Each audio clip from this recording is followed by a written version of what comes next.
There are 3 laws of DMing that every single DM should know.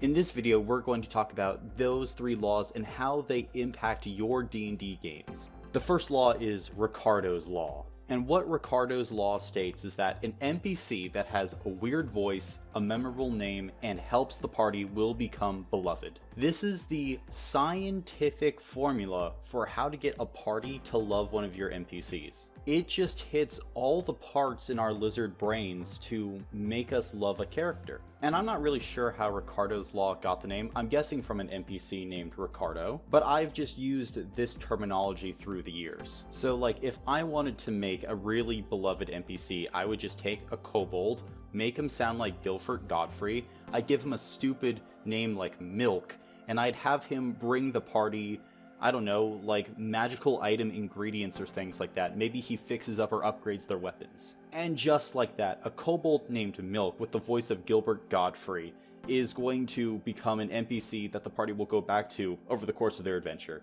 And I'm not just guaranteeing it, Ricardos Law says that they're going to do it. And he'll probably be talked about in your campaign group for years afterward. The next law is Murphy's Law, and you all have probably heard of Murphy's Law. It simply states anything that can go wrong will go wrong. And this is kind of the crux of DMing. You can plan and plan and plan all you want, but as soon as you get into session, things will not go as planned. So as DMs, we have to have contingencies or backup plans. Maybe they were supposed to go talk to an NPC in the castle to get a quest. Well, they didn't do that. They think that going into the castle is a trap, so how do we get them that quest?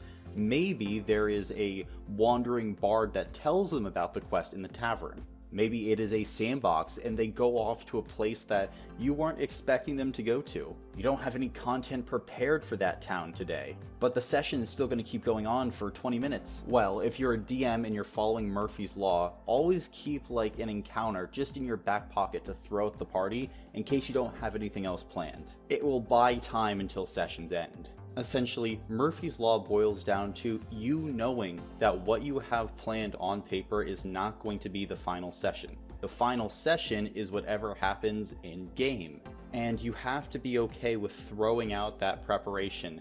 To be honest, on a good session, I might only use 70% of what I prepared, so that other 30% I'm tossing out.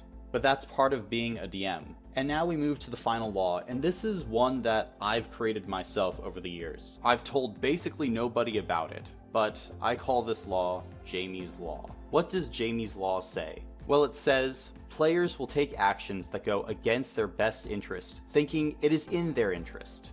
Essentially, this law covers the scenario where your players do something so batshit crazy that you're asking yourself, why are they doing this? And it's because our language is an imperfect medium for conveying what's inside our heads to our players. There is always signal loss. Players don't have the complete picture of your campaign world. Additionally, they just might forget things, or in some situations, they'll add in details that were never there. The picture is incomplete, and therefore they will take actions that seem insane to you. As soon as you say, they'll never do that, expect them to do exactly that thing. And this is despite them or another NPC telling them otherwise. Because usually players who are going down that disaster path fully believe that this is the right thing to do. They are like moths to the flame, but the flame is a volcano about to erupt. So how do we play around Jamie's Law as a DM? Well, the first thing is always just thinking about what's the worst case scenario that my players could get into. What if they do say yes to helping your villain in their plans to conquer the world? What then? What if as the ticking clock on a dragon's plan to destroy the village runs out, as the players just goof around town, buying things from shops, drinking at taverns, etc. These are questions that you have to answer as a DM, because Jamie's Law will pop up and it will happen to you. Players will not always act in their best interest. Now, they would act in their best interest if they had all the information. So what we do is we try to get them the best information possible when it's appropriate and plan for when things are going to go wrong. But what if things are going really wrong, like super wrong, like you're going to TPK the entire party because of the bullshit actions they just pulled? Well, I have a video all about that. You can check it out right here. And thank you for entering the dungeon.